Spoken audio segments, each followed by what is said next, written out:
We all have stories about the feeling that something is right at your heels whenever you're about to go up the stairs from the basement. Some will never divulge anything about that fear, but keep it buried within. Others will dismiss it as an irrational fear they've created in their own mind.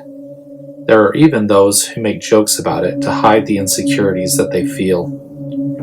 My story goes far enough over the line so as to remove any doubt about whether or not that feeling is real or imagined.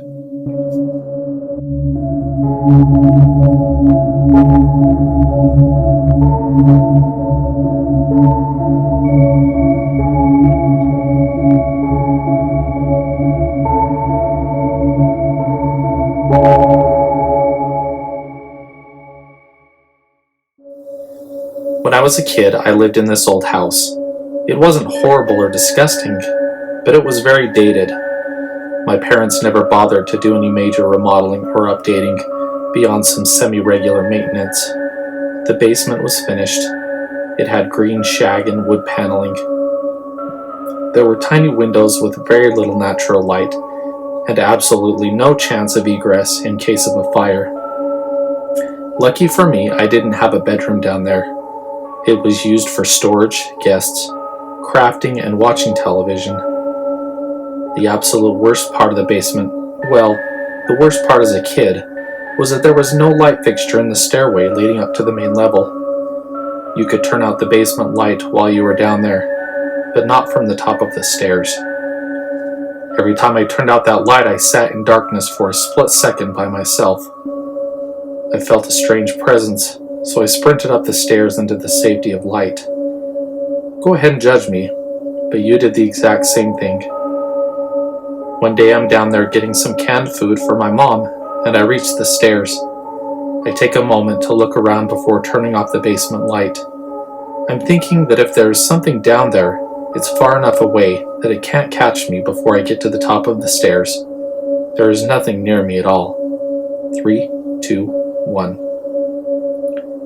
I hit the light. In the split second before I run up the stairs, I hear the raspy voice of a man just around the corner say, "Hey." I can't recall that I've ever run so fast up the stairs in my life.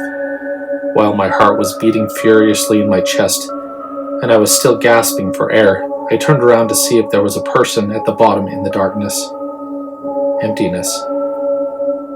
The voice I heard sounded like a man who took offense that I would turn out the light on him like that. I was home all day. Our basement didn't have a separate entrance. Even if he were incredibly sneaky or quiet, there was no easy way to just slip past the people in our house and go hang out in a dark basement. This kind of thing wasn't a regular occurrence, though there were a handful of instances where I had a close encounter with the man in the basement. There was this one time, when I was at the bottom of the stairs. I did my typical routine of checking all around myself while the lights were on to see if I had space. I turned out the light and booked it upstairs. There were definitely sounds of footsteps behind me at the bottom step. When I turned around to look, I saw the silhouette of an arm retract back behind the wall. I knew it had to be real because there was an accompanying shadow on the floor. I saw and heard many things over the years in that basement. The things I saw and heard escalated to the extent that they became seemingly more threatening. I kind of ran out of excuses for why I could not go down to the basement to fetch things for my parents. I had tried to leave the light on several times. Then I would act like I had just forgotten to hit that switch, as if having a light on could vanquish a person in the basement. When I did this, I was lectured by my dad about making me pay the electric bill, as dads are wont to do. I moved out after high school. I went to college on campus, then lived with some roommates until I met my wife. One day, my parents decide they are going to downsize and sell the house. Being an only child, they felt that it was fair to come to me with an offer before they put the house on the market. We could buy the house at a very steep discount. Most people my age couldn't afford to purchase a home. It was hard enough as it is to pay the rent. It was either this or spend the next 5 years scraping together the money for a down payment on something else, much worse with a steeper monthly mortgage.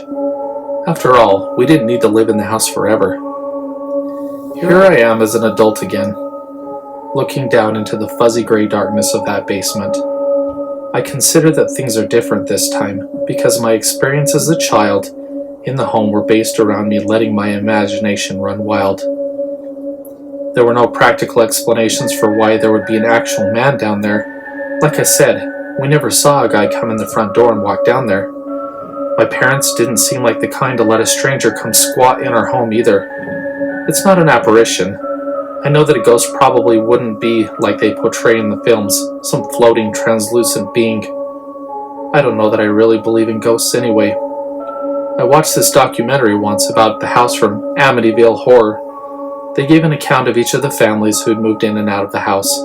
The majority told of their own terrifying experience with the ghosts, but the most recent occupants of the home were not the type to believe in ghosts. They reported that they had never once had anything unusual happen to them in the house. To me, this would suggest that they were the only people who refused to let their fears override all rational thought. As a result, they never saw a ghost. My conclusion is there's no such things as ghosts. Things of a supernatural nature are usually the inventions of people who are looking for attention, nothing more. It took us a while to get settled. I carried boxes downstairs to put stuff in storage. After dropping off some items in the basement, I found myself in that same precarious situation again, at the bottom of the stairs by the light switch. I did the same routine to make sure the coast is clear. This is ridiculous. I'm a grown man. I will walk up the stairs at a normal pace, as if I'm proving my manhood to absolutely no one. When I turn out the light, I hear some kind of feet shuffling coming toward me really fast. I freak out and sprint to the top of the stairs. I'm out of breath at the top of the stairs and my heart is beating really fast. I am out of shape. My wife hears the banging of me running up the stairs, so she looks over at me like I'm some kind of nut job. Why were you running up the stairs? I really have to go to the bathroom. I didn't have to go to the bathroom. I was an adult male who was afraid of his own basement. Some time had passed, and I hadn't had any more encounters with the man in the basement. To my knowledge, my wife had never seen or heard anything down there either. I was fortunate to work from home, so I could monitor the front and back doors in case some creepy dude decided to walk through the front door and go squat in our basement. I hadn't had any more encounters with the man in the basement until today. My wife was away at her job, and I had to go downstairs to get some necessities. I didn't do the routine of checking my surroundings. I just walked straight over to the light to turn it off, and to begin my quick ascent. As soon as the light goes off, I feel the cold whiff of a hand that tries to grab my arm, but barely misses. Then, as I'm lifting my foot off the first step, something grabs hold of my heel and trips me up. I quickly regain my balance and escape up the rest of the stairs. I turn around once again to look downstairs. There is a man's head peeking around the corner, though it is too dark to make out any facial features. His fingers are resting on the wall and curled around the corner. I won't go back down there, but I feel like I should probably confront the man. As absurd as this whole thing might be, I feel that I should talk to him. All of a sudden I hear a voice. The voice is not in my head, but it also is not coming from the bottom of the stairs. It is as if the man is 12 inches in front of me. So you want to talk? It takes me a while to process what is happening. The words almost get caught in my throat, but I manage a response in a shaky and breathy voice. Yes, you've been down there a long time. What do you want? I don't want anything. His voice sounded full of glee, like he knew that I was scared and he was having a good time just messing with me. What is your motivation for hanging around in my basement? Do I need motivation? Everyone has to have a place to live.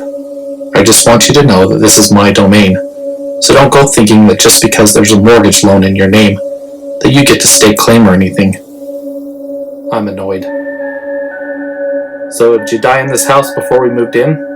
What, are you stuck in limbo, unable to move on to the great beyond? No. So you were just fake then? Fake man, I said in a mocking tone. I turned to walk away with every confidence, that I could make the man disappear with only my strength of will. I refused to let him get to me. The man said one last thing to me as I distanced myself from the top of the stairs. "Does it really matter if I'm real or fake? I am real to you. As long as you are alive and you have a brain in your head with the capacity to think, I'll forever be real." The man chuckled, but that was the last I'd heard from him for a long time, but only because I avoided going down to the basement. I maintained the secret by keeping a supply of excuses on hand. Without really explaining my reasons why, I tried keeping my wife from going down there as well, but it didn't matter. She didn't seem to ever notice that there was anything unusual happening.